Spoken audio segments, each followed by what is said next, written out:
Hello nieces, hello nephews, it's your Uncle Charles here, and it's Saturday. I'm doing a weekend video, but it's gonna be based on yesterday's price action for Friday and earlier this week, okay? So, the end of the day on Friday, flow sentiment was very bullish. I have it filtered for 500K premiums or above, an expiration date within 1 month. So right now, we have big money, short-term, bullish on the S&P 500. 58% in the calls, 42% into puts. Okay, so right now, big money is short-term bullish right now. Okay, so this is not looking good for bears in the short term.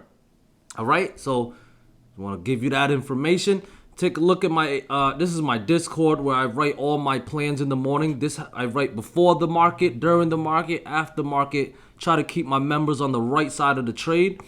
And pretty much I have a bull case scenario and a bear case scenario. As long as below 415, I favor more downside. Supports are 410, 47, 45, 42, and 400. Keep in mind, these levels are more of a zone. If you check my ETF buy and sell levels, I have where I post the support and resistance levels. You know, I write it here as a zone. I had to add 405 to 406 in the middle of the day. So this was updated, guys, in case you didn't see it earlier. But then you checked it, Discord members. I updated in the middle of the day. Sometimes I do that, okay?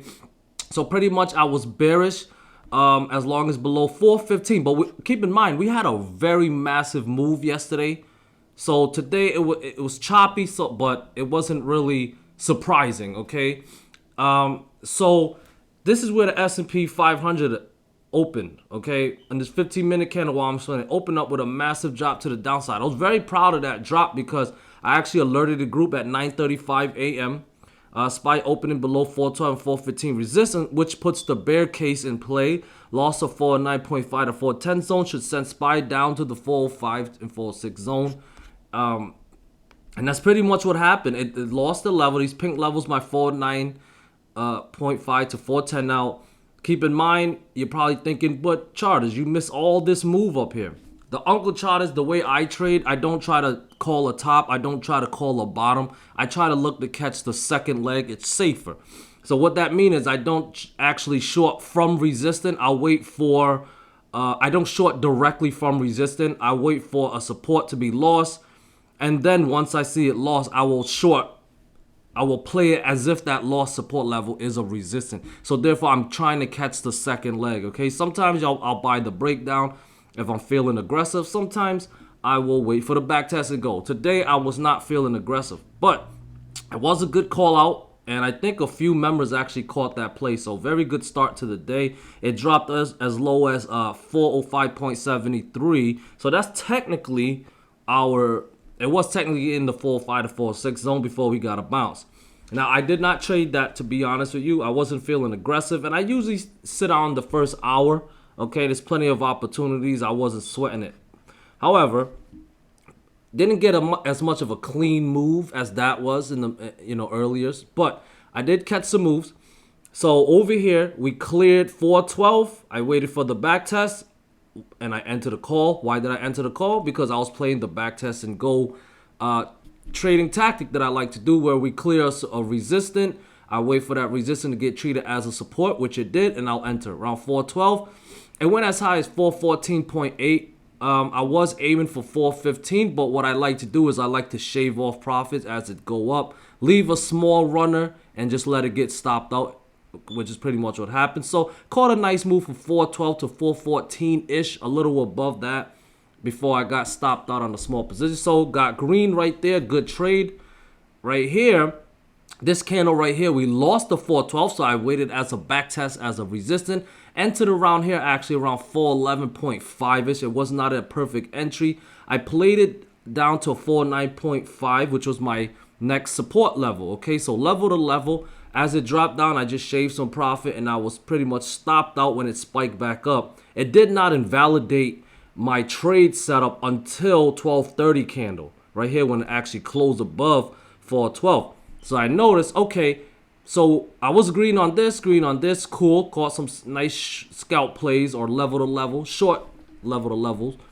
But this one, it recaptured 412. So I said, okay, that looks like another trading opportunity. It might head up higher. And I actually missed this trade. Okay, it was supposed. I was looking for the back test as support. I missed this entry. I was like, darn it, but I did not catch FOMO, thank God. And then I waited for another chance to enter as support on a back test and go tactic. And it right here, it did wash below 412 a bit, but it still closed above 412, so I counted it and I actually entered a call. The next candle, it went as high as 412.94, but didn't go that much before dropping back down. I scaled out a little bit. So I got a little green, but once it went to the stop loss and hit my stop, I was a small red. So green, small red right here. So I was like, okay, let's just stay out. So I was dropping back. All right. So I told the group, if we lose 49.5 or 410, I will most likely look for a put. This candle right here, we closed below 49.5. This candle back tested 410 as a resistance. I entered. It went down as low as 407.3. However, I took profits around 48.3 and then a little lower around 407.9ish, 0.8ish around there. And then I just let my stop loss play the rest. Got stopped out. Very green trade on that one. So this one I caught like a $2 plus move. Okay, this one was like, a low $2 plus move. This one got stopped out. This one caught a nice $2 to $3 plus move. Okay, so I didn't catch big moves today, but they were nice moves. Decent. I wasn't greedy. It's a Friday. I was pretty conservative. Okay, but overall chop day, which is typical because we had a very big drop on Thursday. Okay, so I want to turn your attention real quick to the weekly chart. This is the triangle pattern that I've been tracking all week and since last week that I've been telling you guys about. We had the big breakdown last week. This week we back tested that breakdown level as a resistance. So this week confirmed that we could get more downside. Okay, guys? So if I'm saying I'm bearish right now, keep in mind I'm just following the price action. So hate the price action. Also keep in mind that I'm always willing to change with the price action. Okay, so right now the price action is saying bearish, but if it recaptures this next week, SPY needs to get above 424.6 at least. Then I would be bullish. And then if it can clear this 429 to 430 zone, check out this green line, 429 to 430 zone. That's a very critical level that has served as a strong support, which triggered some very strong up moves. And then when we did lose it, it did trigger some good down moves. Okay, some massive down moves. So we lost that level around April 18th. Last week, we treated it as a resistance for pushing down and closing below this triangle pattern.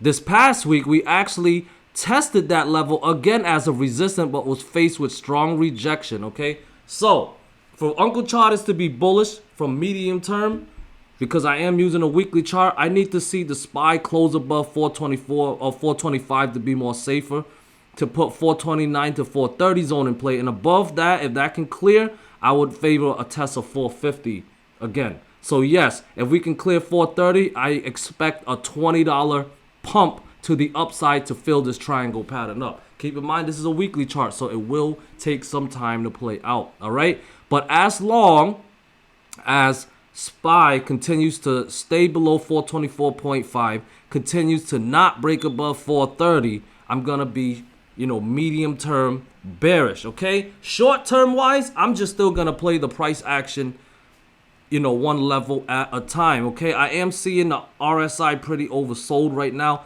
Keep in mind, it's just a condition. It's not a buy or a sell signal. When the RSI is oversold, it doesn't mean buy. It just means if you're shorting, you might want to size down, okay? Because this can stay as oversold as it wants to. Or it can just be even more oversold. That's why I follow price action number one, okay? So I would need confirmation from the S&P 500. The RSI is oversold, yes, but I need a price action to give me that confirmation. If I see the RSI oversold and SPY taking out some critical resistance level, that's why I'll look for calls. I'll look for longs. I don't worry about catching the bottom. I'll just catch the second leg, third leg, or on the way up. That's just my philosophy, okay? But as of right now, entering next week, I am bearish. SPY needs to recapture 424.5 and clear 430 for me to be bullish. As long as that scenario does not happen, I am medium-term bearish. But I will continue to play the price action level to level in the short term and continue my day trading unbiasedly. But as far as medium term go, as far as the weekly chart go, It's looking pretty bearish still, okay? So I gave you the scenario on what I need to see happen in order for me to be bullish. And if it doesn't happen, I'm just going to simply continue to stay bearish. All right, guys? So this is just a quick update, all right? This is a quick one. I'm about to leave out of state today to go be with my family. We're going to have a good time. I hope you guys, whatever you guys choose to do today, I hope you guys stay safe, have a good time, love yourselves, love your family, love your friends, love your life. It's so worth it. And Uncle Charles loves you as well. Peace.